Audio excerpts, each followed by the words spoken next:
comandante del Mando Conjunto del Ciberespacio, general de brigada del Ejército del Aire, don Federico Juste de Santa Ana, al que agradecemos enormemente que con tan corto plazo de tiempo se haya prestado a impartir la conferencia, que tendrá el mismo título: Lo que nunca te han contado ni te contarán del ciberespacio.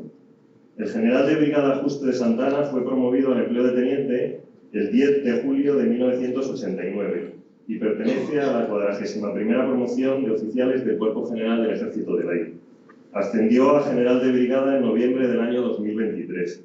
Es diplomado en Estado Mayor de las Fuerzas Armadas y ha realizado numerosos cursos, entre los que destacan el curso de Telecomunicaciones y Guerra Electrónica, Paracaidismo para Mandos, Seguridad y Defensa, especialista en Defensa NBQ, Controlador de Interceptación, Cartografía y Fotografía, Sistemas de Satélites de Comunicaciones y Observación, Sistemas de Información y Telecomunicaciones Conjunto, Infosec, CIS Orientation Officers Course, Básico de Gestión de Frecuencia, NARFA SP y el Frequency Management Course NARFA.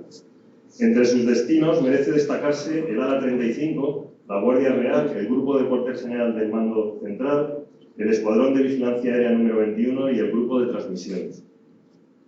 Tras finalizar el curso de Estado Mayor, fue destinado a la JST Ciber, donde, entre otros puestos, ocupó la jefatura de la sección de Telecomunicaciones y la jefatura de la sección de Sistemas de Información.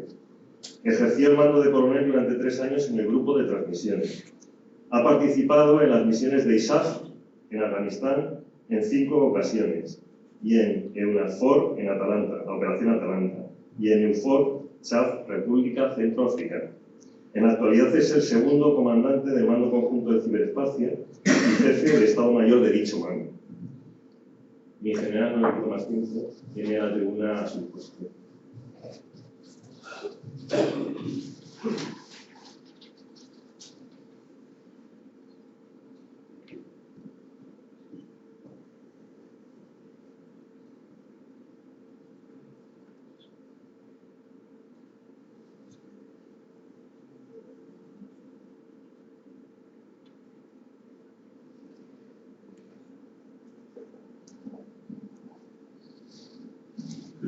Con su permiso, mi general, en primer lugar, quería agradecer al Centro Vital de Veterinaria la invitación y el privilegio de que el Mando Conjunto de Ciberespacio sea el organismo que abra este ciclo de conferencias del 2025. Y también lo quería agradecer porque es una magnífica oportunidad para que hablemos de lo que más sabemos, el ciberespacio, que a pesar de que está en la boca de todos, es muy desconocido. Y antes de empezar, me gustaría compartir con ustedes una breve reflexión.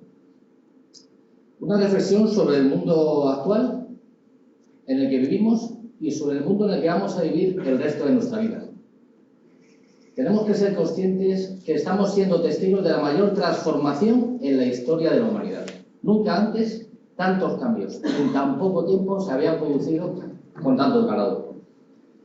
Y esto es debido a que ya estamos de lleno en lo que llamamos la era digital. Una era digital que se caracteriza por 3 aspectos. El primero de ellos es una hiperconectividad global. Todos estamos conectados con cualquier parte del mundo y además en tiempo real. Esto se va a incrementar mucho más los próximos años con la llegada del 5G.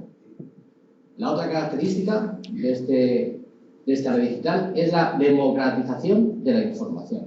Hasta hace muy pocos años, la información, sobre todo la información sensible, la custodiaban los gobiernos y las agencias de inteligencia. Actualmente, el 90% de toda la información mundial está digitalizada.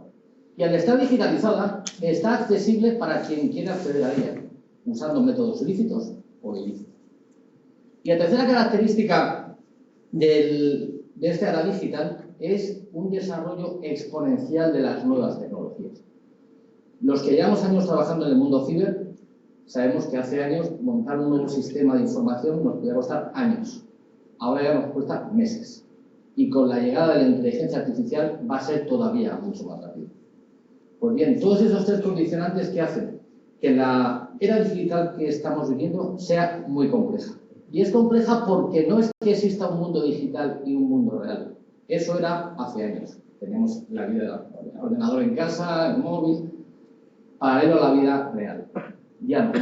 Ya la frontera entre el mundo real y el digital está muy difusa. Como dijo el secretario de Estado americano, el anterior, dijo que ya la frontera entre el mundo físico y el digital se está evaporando. Ya se habla de un mundo híbrido, donde lo digital y lo real se entremezclan. Actualmente, y lo sabemos por las noticias, acciones en el mundo digital tienen efectos importantes en el mundo económico, en el mundo militar y también en el mundo político.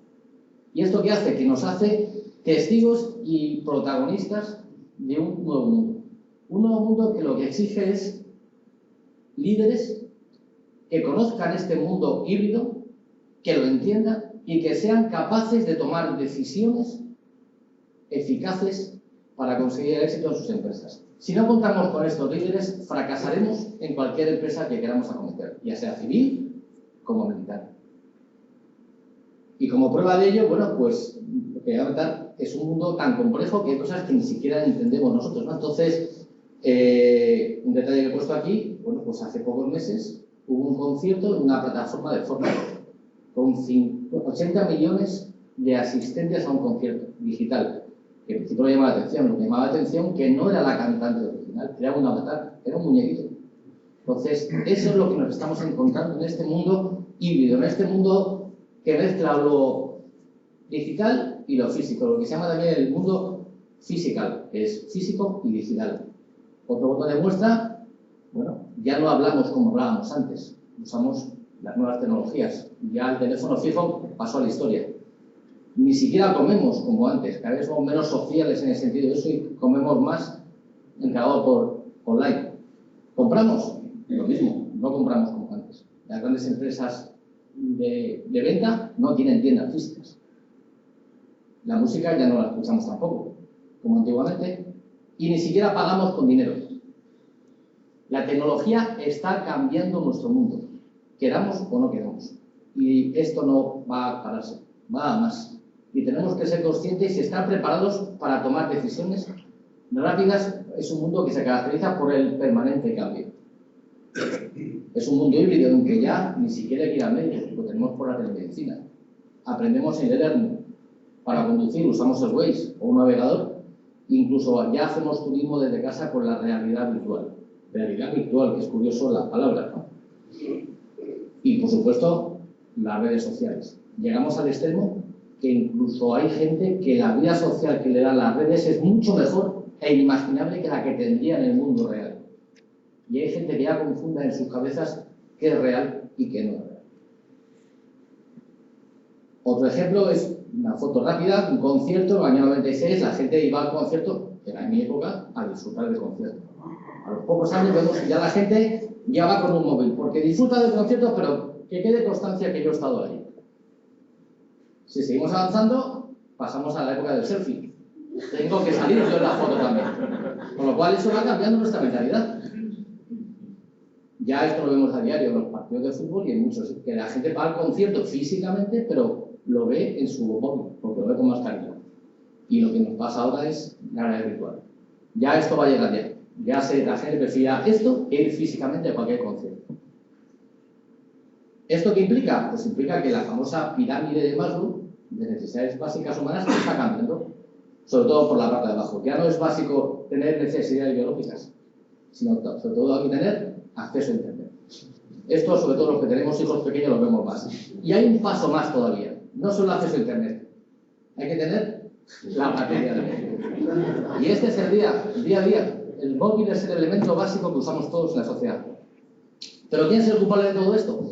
El culpable de todos estos cambios, de esta era digital, de este mundo híbrido, no es otro que el ciberespacio. ¿Y qué es el ciberespacio? Pues el ciberespacio, si preguntamos a 10 personas qué es el ciberespacio, las 10 personas nos van a dar 10 definiciones distintas. Y las 10 son correctas. Si preguntamos a un banquero, dirá que es la herramienta que utiliza para hacer transferencias económicas. Si preguntamos a un teleco, bueno, es la forma que tengo de dar conectividad a mis clientes. Todos tienen razón. Pero para España existe un concepto de ciberespacio. Y está escrito en la Estrategia de Ciberseguridad Nacional del año 2019. Y se define el ciberespacio como un Espacio global común con 4 características. ¿Qué es un espacio global común? Los espacios globales comunes normalmente son aquellos espacios que no son de nadie. El mar profundo, el espacio, el aire, fuera de los territorios nacionales, son zonas que no son de nadie. Entonces España dice, ciberespacio, espacio global común. 4 características. No hay soberanía, o sea, no es de nadie. Hay una jurisdicción muy débil. La ley es la ley del más fuerte. Es de muy fácil acceso. Acceder al ciberespacio lo hacemos cualquiera, móvil o un ordenador. Ya estamos metidos en el ciberespacio. Y, por supuesto, hay una difícil atribución de las acciones que se cometan en el ciberespacio. Que eso también le da un matiz importante. No obstante, esta definición, que es la definición oficial para España, yo discrepo. Y discrepo en el primer punto. El espacio global común. Realmente no es un espacio que no tiene dueño. Cuando queremos llamar por teléfono o mandar un mensaje por el móvil, hay un repetidor que está cerca, hay unos cables, hay unos servidores, y si lo mandamos a otro continente, hay una fibra óptica. Todos esos elementos físicos tienen dueño. El ciberespacio tiene dueño. Y no solo lo digo yo. El general Nakasone, que fue el anterior jefe del US Cybercom, que es el mando ciberdefensa americano, en una entrevista lo dejó muy claro. El 90% del ciberespacio tiene dueño. Y es el sector privado, no son los gobiernos.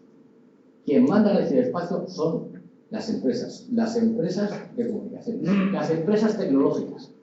Esto lo hemos visto patente en la guerra de Ucrania. La guerra de Ucrania, cuando estalla la guerra de Ucrania, si no es por el apoyo de las grandes empresas tecnológicas como Google y Microsoft, habría durado 2 semanas. En el mundo actual, el ciberespacio hay que dominarlo y necesitamos de las grandes tecnológicas.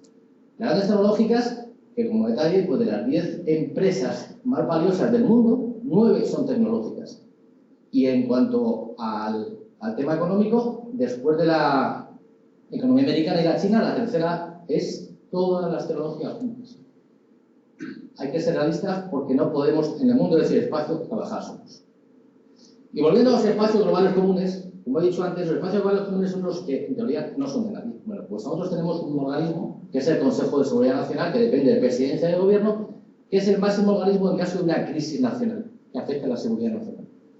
En este comité, en este Consejo de Seguridad Nacional, está el Consejo de Seguridad Nacional y hay 4 comités y 3 consejos. Los consejos, cada uno de ellos va a velar un poco y se va a activar cuando ocurra una crisis en uno de estos espacios comunes globales.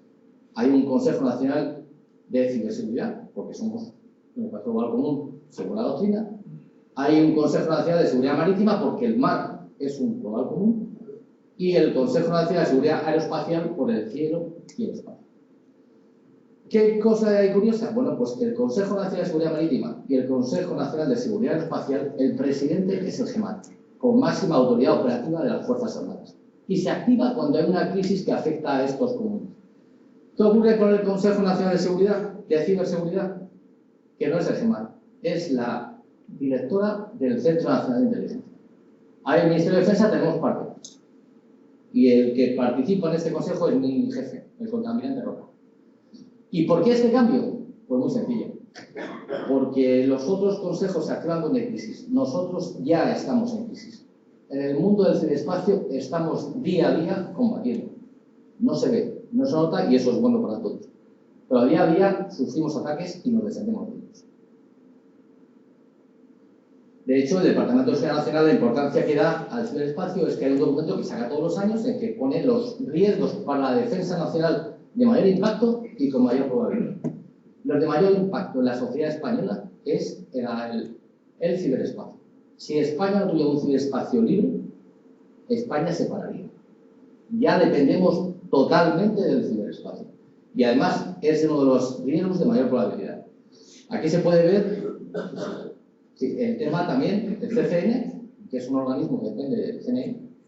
En sus documentos de ciberataques anuales se observa con el año 22 55.000 ataques a organismos oficiales, no civiles, solo organismos oficiales. En el 23 se duplicaban los ciberataques. En el 24 no sabemos las estadísticas, pero los que estamos en ese mundo sabemos que todavía más. Y son ataques cada vez más sofisticados. Hay curiosidad porque hay gente que cuando pongo esa transparencia, bueno, ¿y qué pasó antes? ¿Qué pasó en el 20 y en el 21? Bueno, el COVID, el teletrabajo. Eso expuso mucho el ciberespacio y hubo muchos ataques. Pero ya que todo está normalizado, esto se está disparando. Y se está disparando, como he dicho antes, sobre todo por las nuevas tecnologías. La inteligencia artificial tiene bondades, pero también tiene miserias. Ya existe una página web, que es libre, se puede ver ahora mismo, el WorldGPT, que es una página que permite hacer malware, hacer virus. Tú le encargas, quiero hacer un virus que me ataque tal, y lo hace. Otro problema legal es usarlo.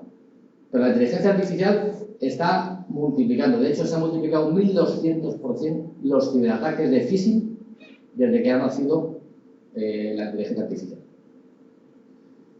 ¿Qué digo con esto? Bueno, pues sin ser pesimista, existe un lado oscuro. Existe un lado oscuro, hemos tenido las grandes bondades del ciberespacio, pero un lado oscuro con hackers, con ciberdelincuentes que utilizan hacking, cracking, phishing, diferentes técnicas. Y buscan su objetivo. ¿Y qué son los principales objetivos de los hackers o de los ciberataques? El primer objetivo por naturaleza es el dinero. De hecho, en los ciberataques, el cibercrimen es la tercera mayor economía del mundo. Después de el PIB americano, el PIB chino, bueno, pues el cibercrimen es el tercero, más que Alemania y más que Japón, en general fondos. Y hay países enteros que viven de cibercrimen. Concretamente, todo sacado del periódico.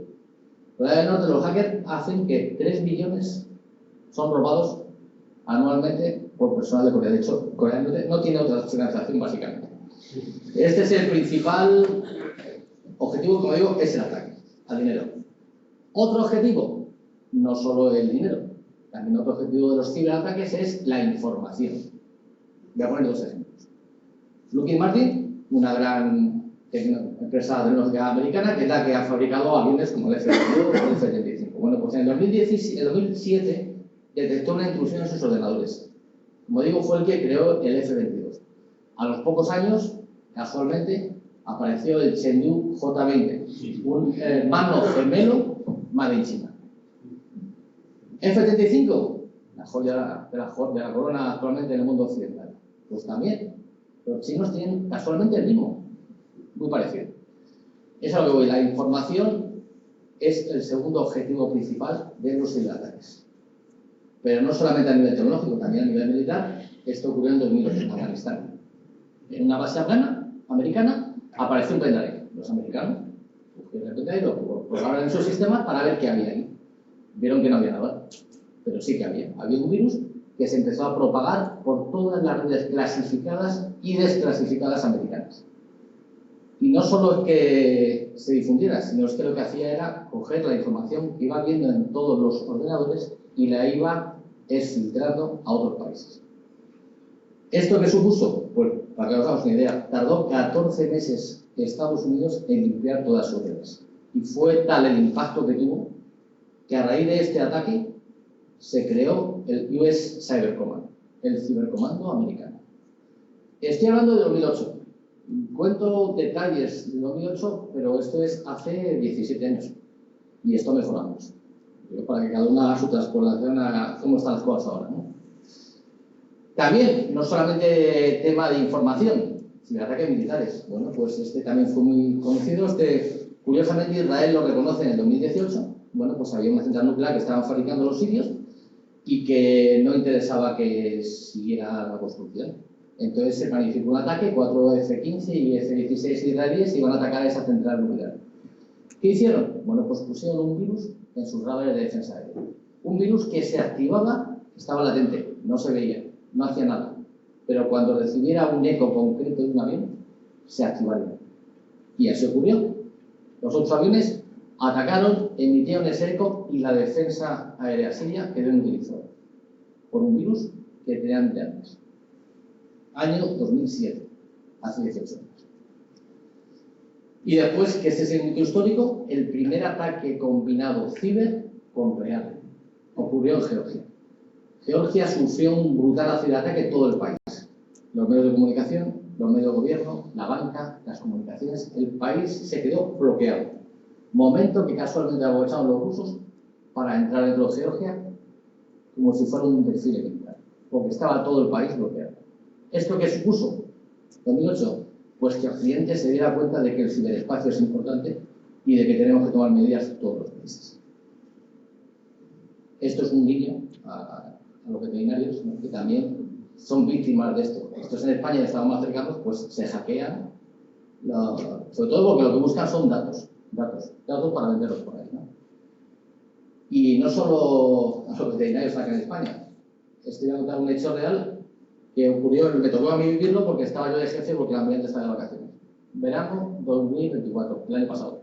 En julio, salen los periódicos que la Guardia Civil detiene a 3 hackers que pertenecían a un grupo prorruso, se llama No Name, y salen los periódicos. Bien, que bien lo ha hecho la Guardia Civil y que los ha capturado. ¿Qué ocurre? Era la primera vez en la historia que se detenían a 3 hackers de este grupo prorruso. ¿Qué hace este grupo? Lógicamente, ya son pantallazos. Voy a contar cómo lo sacamos. Pues No Name, que es el nombre del grupo, declara venganza contra España y llama a todos los grupos hackers prorrusos que ataquen España. Y crean lo que llaman, o sea, dejarás un poco la presentación, la Santa Liga. La Santa Liga que es la vez que se unen más grupos hackers prorrusos contra un ataque que no sea Ucrania. Los hackers cuando atacan tienen su orgullito y lo que hacen es, para que atacan, para demostrar que han atacado, sacan pantallazos de las páginas web que se van cargando. Durante la semana del 20 al 25 de julio del año pasado, España sufrió uno de los ataques más importantes. Estos eran los periódicos. Ahí el CNI, nosotros trabajamos mucho con el CNI, pudo parar el ataque.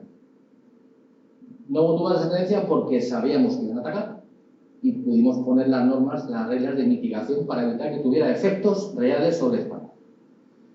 A lo que voy, esto es real y nos pasa muy a menudo. Es decir, nuestro mundo ciber, como Mr. Dr. Jekyll y Mr. Hyde, tiene un lado oscuro y un lado más graciable. Por desgracia, la época dorada la hemos vivido hace años. Qué bonito es tener todo conectado, qué bonito tener 5G, qué bonito tener todo, pero hoy por hoy parece que la balanza cada vez se echa más hacia la derecha, hacia el lado oscuro. ¿Cómo lo podemos compensar? Con la ciberdefensa. Y aquí es donde entramos las Fuerzas Armadas. ¿Qué es el ciberespacio para los militares? Muy sencillo. Desde el año 2016 la OTAN determina que el ciberespacio es el quinto dominio. ¿Qué es un dominio? Dominio, ámbito, a varias formas de decirlo, es como un campo de batalla. Los dominios clásicos es la tierra, exige armamento, un ejército propio, una doctrina, el mar, otro dominio, el espacio, el aire. Pues la OTAN declara que el quinto dominio es el ciberespacio y que hay que combatir en ese ciberespacio con el mismo empeño que en tierra, mar, aire o espacio. La Unión Europea lo declara 2 años después, quinto dominio. Y españoles que somos, pues de la OTAN y Unión Europea, lo hacemos nuestro. De forma que nos encontramos con que en España ya tenemos los 5 dominios: tierra, mar, aire y espacio. ¿Y qué tiene distinto el ciberespacio como dominio? Pues tiene 2 diferencias fundamentales del resto de dominios. La primera de ellas, que es un dominio artificial. Podemos decir que los 4 primeros dominios los ha creado Dios y el quinto lo ha creado el hombre. Y como lo hemos creado nosotros, lo podemos destruir. Nosotros podemos crear ciberespacio y podemos destruir el ciberespacio y modificar. Y otra característica que tiene el ciberespacio con respecto a otros dominios es que es transversal a todos. Me explico. El ciberespacio, si yo tengo un microchip con capacidad de almacenar información, de gestionar información o de comunicar información, tengo un poquito de ciberespacio. Y hoy por hoy, todas las armas en tierra, mar, aire o espacio llevan chips de esas características. Con lo cual, el ciberespacio es transversal a todos los demás. Pero al margen de estas 2 diferencias, cada ámbito tiene un tipo de armamento. En tierra, por los carros, el armamento terrestre, en mar los buques, aire los aviones, en espacio los satélites. Pues, ¿cuál es el arma del ciberespacio? El cerebro humano. No son los ordenadores. Los ordenadores son los que me permiten entrar en el ciberespacio. Mi auténtica arma es las personas que tengo, con la capacidad para, una vez que estén dentro de ese ciberespacio, poder atacar o poder defender. Podríamos decir que casi tenemos, es un poco exagerado, armas de destrucción masiva. Yo tengo gente con capacidad que le dices, métete en esa red, da las vueltas, se meten en las redes Y después me dicen, ¿ahora qué hago en general? Borro lo que hay dentro de la red, modifico, extraigo la información, pues esa capacidad me la da la gente. Curiosamente, en el ámbito, en el dominio más tecnológico, la pieza clave no son las máquinas, son las personas. De hecho, nosotros, si tuviéramos un desfile, desfilaríamos así. Porque somos las armas realmente, las personas, el talento. Para nosotros es clave y es fundamental. Y visto esto, ¿cómo nos organizamos el ciberespacio? Bueno, pues lo que pasa con el mar, que tiene su mar territorial, su mar profundo, con normativa, con cosas distintas. En el ciberespacio, ¿qué hacemos? Organizamos el ciberespacio por las diferentes tecnologías. Una de ellas es la tecnología IT. Esto suena mucho, además hay muchos medios ahí. Es la tecnología IT, pues la que llamamos siempre la tecnología que asociamos con Internet. Las redes, ¿no? Es lo que en todos los organismos oficiales tenemos nuestras redes de comunicaciones. Son los routers, son a los que usamos los ordenadores, y esa tecnología, ese software, Windows, Linux, todo lo que utilizamos ahí, bueno, pues eso es lo que llamamos IT. Como curiosidad, aquí se ve, lo que se ve de Internet. Internet, esta es la parte que se ve de Internet, que vemos todos. Y esta es la Deep Web y la Dark Web. El 90% de la información que hay en Internet está por aquí abajo. En el mando trabajamos aquí abajo. No trabajamos en Internet, trabajamos en la Deep Web. La parte más llena de miserias de Internet.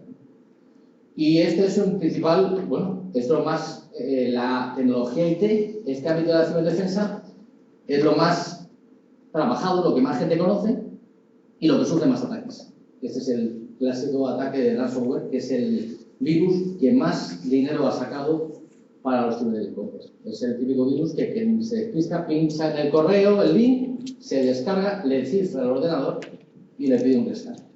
Y o lo paga o ha perdido sus datos. En una conversación que he tenido con la personal del CNI, nos decían que hay empresas que pagan hasta 5 millones de euros para rescatar estos datos, porque es que hunde la empresa entera. Como esto dentro de una empresa, no hay vuelta de hoja. O está preparada ya, o ya no tiene mucha solución. Este es el principal ataque que se hace contra IT. Pasamos al segundo grupo de ataque de ciberespacio, lo que llamamos OT. ¿Qué es? Bueno, pues OT, si otro es el software de redes, Windows, que conocemos todos, vamos al software OT. El software OT es el software que mueve máquinas, para entenderlo de una forma sencilla. Es el que tiene las depuradoras, las que tiene la industria, que mueven máquinas. Lo que tiene los hospitales. Entonces, de forma que este es el objetivo que cada vez está siendo más deseado por los ciberataques. Atacar una red es coger información, pero si yo ataco OT, ataco una depuradora de agua y puedo cambiar la dosis de cloro para envenenar una ciudad. Puedo atacar un hospital y atacar pues desde una bomba de insulina, y no es complicado, a cualquier aparato que esté en un hospital y que sea vital para la gente. De hecho, ya estamos en la fase, alguna demostración nos han hecho, de lo sencillo que es meterse en un hospital, meterse en la UBI y cambiar parámetros de un enfermo. Y eso es un asesinato. Bueno, pues esto ya es real. No estamos hablando de ciencia ficción. Por eso es muy importante proteger sobre todo las infraestructuras críticas como son los hospitales. Un tipo de OT es la que llamamos PT, que es plataformas, que es pues ese software especial que llevamos en los barcos, en los aviones, en los satélites y en nuestros misiles. Como anécdota, ahora mismo es más fácil parar un buque con un ciberataque que con un misil. El software de los barcos se puede trabajar por OT y se puede atacar y se puede parar un barco sin demasiadas pruebas. Y es mucho más barato que con un misil y encima no saben que lo ha parado. Después pasamos a lo que ya vemos en el día a día, sobre todo con la telefonía móvil, con la televisión digital o con los teléfonos. Todo esto es hackeable. Nosotros hemos tenido casos curiosos de ataques que hemos recibido de televisiones inteligentes. ¿Por qué? Porque los hackers van a una casa, se meten en el router, hackean el router y como una televisión tiene microchip y tiene wifi, pues utilizan la televisión digital para atacarnos. Nosotros vemos, normalmente cuando nos atacan, vemos el primer salto, el último, mejor dicho. Pues vemos que se utiliza todo esto para poder recibir ataques. Y después tenemos lo que es el Internet de las cosas, que se dice que está muy bonito, que es una maravilla, que todo está en casa, la nevera, tal. Bueno, esto es lo más fácil de atacar con diferencia. De hecho, este dibujo que lleva ya años, bueno, todo es hackeable. Yo he visto hasta cómo hackear una cafetera. Entonces, bueno, nos sacan mucho producto de demás, pero todo esto es hackeable. Aquí he puesto el caso del ransomware, que es el virus el hacker, que te mete virus para pedirte dinero después, ¿no? Como vemos, esto es lo más vulnerable que tenemos.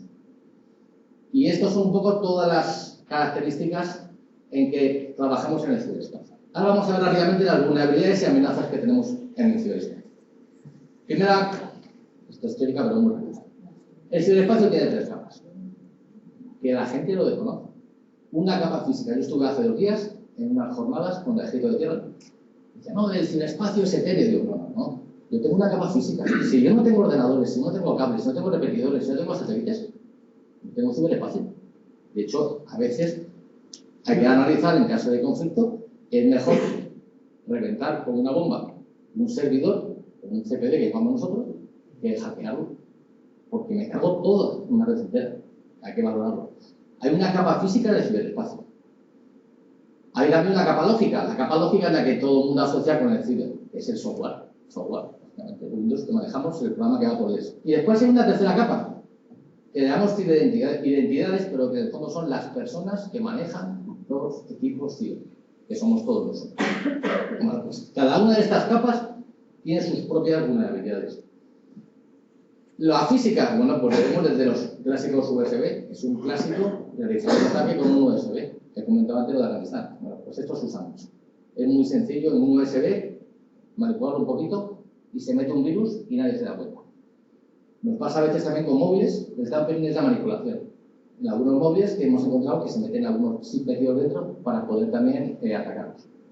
Y por supuesto los discos duros. Y aquí he puesto el medio del cargador porque nos ha ocurrido en una de las misiones nuestras que hemos tenido, hemos detectado en algunos bares que cargaban a los soldados nuestros el móvil.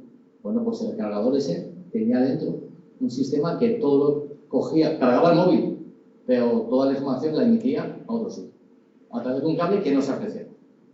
Eso hay que tener mucho cuidado. ¿Vulnerabilidades del software? Bueno, no hay ningún software perfecto, ninguno. Es más, aquí he puesto los principales, las vulnerabilidades que se detectan.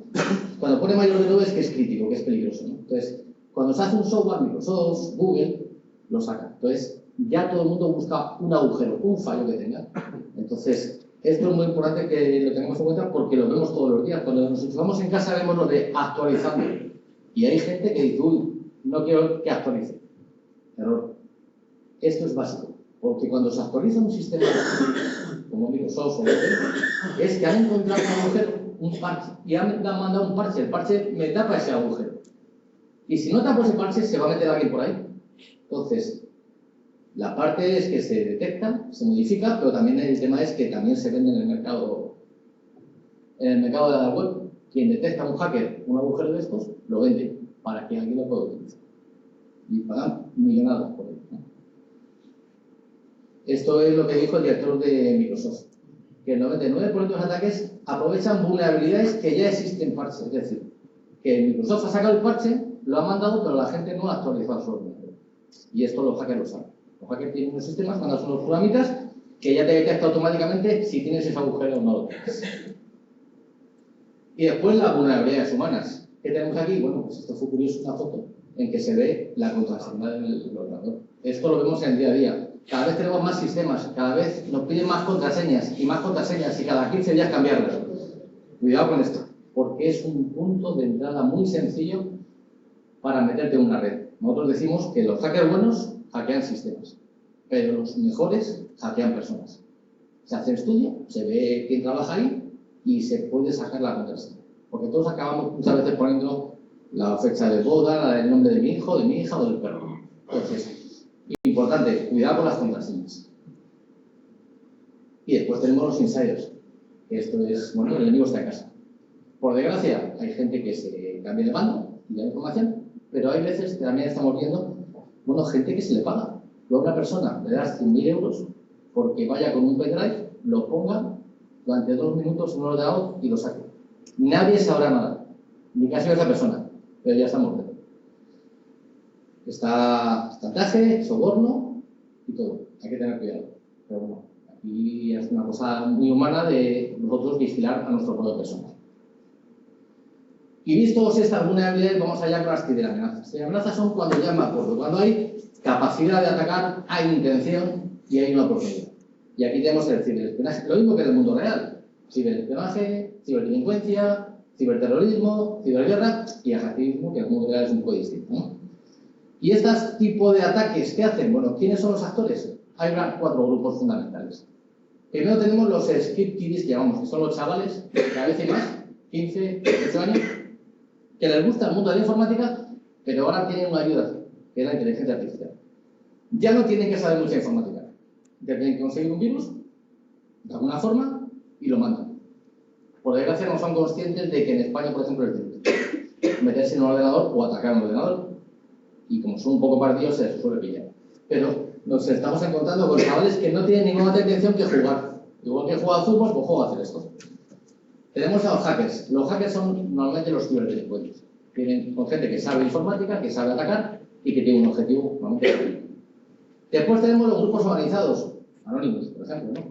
Ya hay un interés normalmente ideológico o político. Son hackers que, aparte de hacer su trabajo de robar, también se unen a estos grupos. Y después tenemos los verdaderamente peligrosos, las agencias gubernamentales, es decir, lo que nosotros llamamos APTs. APTs es que hay países que tienen miles de personas dedicadas a esto. Nosotros detectamos cuando nos ataca un APT, de hecho nosotros llamamos a los APTs por número, APT 21, APT 22, porque suelen atacar con técnicas muy parecidas y lo llamamos es una amenaza persistente y avanzada porque usa herramientas mucho más sofisticadas que un hacker normal. Y persistente, ¿por qué? Porque intenta constantemente entrar en nuestras redes. Entonces no cesa, hasta que lo consigue. Normalmente lo paramos. Entonces estos sabemos que son grupos con mucha capacidad de ataque, muy profesionales, que son muchos, y que sabemos que hay detrás países. ¿Y qué ventajas tienen los atacantes en el mundo del ciberespacio con respecto a otro mundo, al mundo real? Bueno, primera gran ventaja de un ciberataque, de un hacker, es la independencia de la ubicación. A mí, si me atacan desde España, lo puedo coger, detener y meter en la cárcel. Si me atacan desde Irán, no puedo hacerlo. Y da igual, el ataque es exactamente el mismo. Y en Internet todo va rápido y a la velocidad de la luz. Otra cosa que tenemos es el bajo coste y elevada eficiencia. Si yo mando un correo con un phishing, es decir, con un virus, como os he comentado antes, el ransomware, y consigo meterlo en un sistema y me cifra todo el sistema, a mí me ha costado muy poco dinero y el sistema lo tumba entero. A la empresa le hunde. Por muy bajo coste, una elevada eficiencia. Es más fácil atacar que defender. Esto en los militares es justo lo contrario de lo habitual. Cuando un castillo se atacaba, me hacían falta 10 veces más fuerza para atacarlo que para defenderlo. Y en la guerra entre los dominios pasa igual. Es mucho más complicado atacar que defender. Aquí es lo contrario.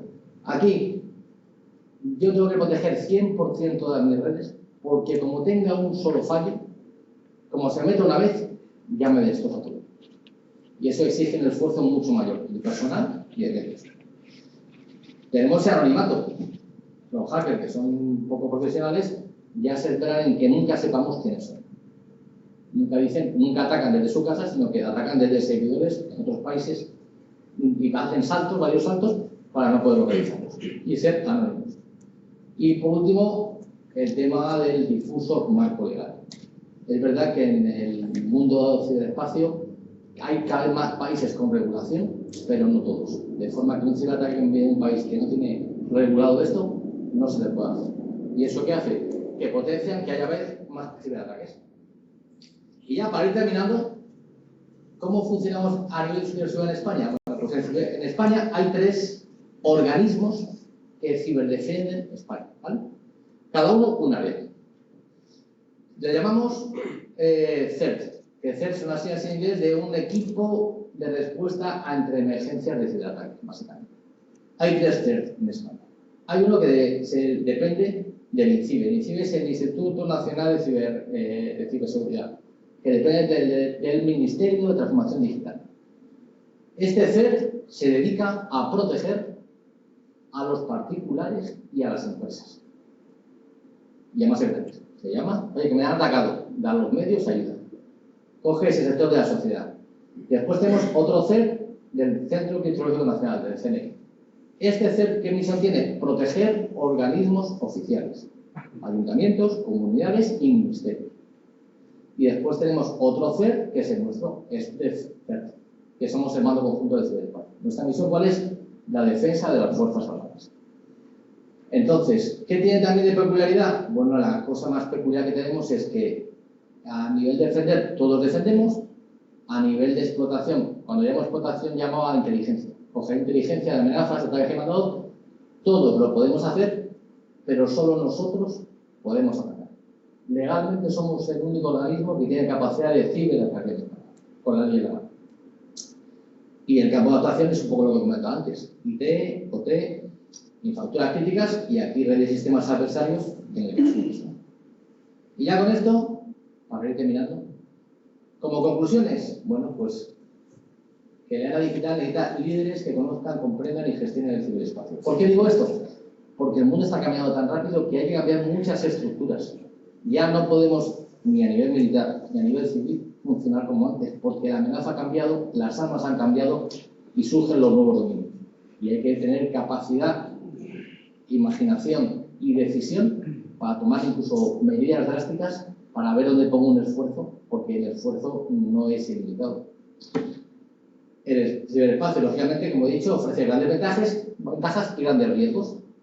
Y, bueno, en el dominio del ciberespacio no se puede improvisar. Yo he hablado con empresas y me lo decían a veces, bueno, y si os llamamos y tal. Y dice, pero claro, el problema que tienen las empresas es que nos llaman cuando ya les han atacado.